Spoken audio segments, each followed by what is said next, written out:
You know in the media that there might be peace talks involving Vice President Vance. But I don't know, because certainly the language coming out of Iran does not suggest that peace is imminent. And there are apparently 4,500 American Marines on the way to that area. So there is a genuine risk that things may get worse before they get better. Now for us as a nation, we are very badly affected by a couple of things in particular. LPG, which we import 60% and 90% of that 60% comes from Qatar and the Gulf. That is extremely serious. Your gas cylinders in your kitchens, in the restaurants, in the dhabas are all running short because of the war. The second challenge is going to be eventually diesel and petrol prices, which are so far under some degree of control but have gone up and could go up much more if the war is prolonged. The Straits of Hormuz were a very important lifeline, not only for India but for many countries.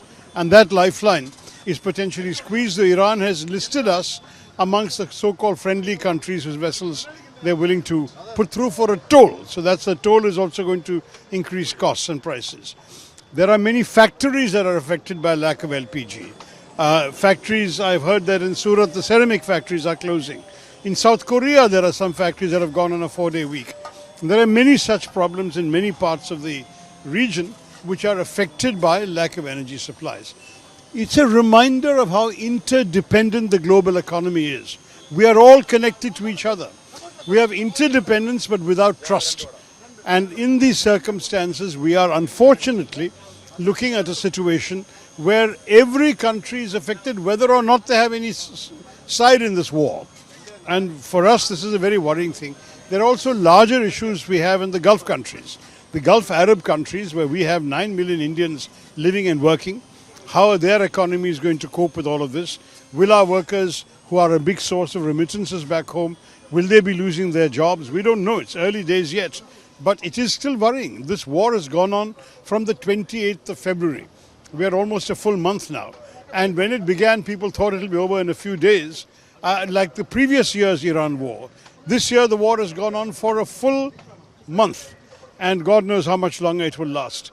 Peace is what the whole world needs. I think there is no doubt, you know, the UN Secretary General has also issued an appeal for peace. I've been saying for 2-3 weeks that I hope we can take a stand on the matter. We are in favor of peace, we say, but we are clearly not actively involved in promoting peace at the present moment. Others are apparently trying to do it. Let's see. No, that's a good thing because, you know, frankly, fugitives from justice should not be able to seek refuge in foreign countries on specious grounds. Let them come. If they're innocent, let them prove their innocence before an Indian court, Indian judge. I think that's only fair. But there are too many fugitives who have left our country and gone to other countries. And therefore, if the if the UK justice system sends them back to India, so much the better for us.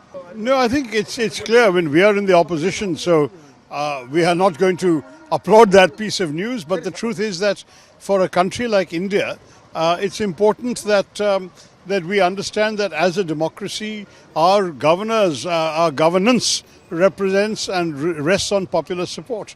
If the support is there, then that, of course, is what gives the legitimacy to governance. But we have a set of policies, we have a set of approaches that are different and which we are hoping to bring to the people. Right now in Kerala, my focus is on the Kerala state election. My colleagues in Assam, in Bengal, in Tamil Nadu are all campaigning. So let's see what results we get. Just because Mr. Modi may be individually popular, it doesn't mean that in every state, every, shall we say, popular wish is being fulfilled.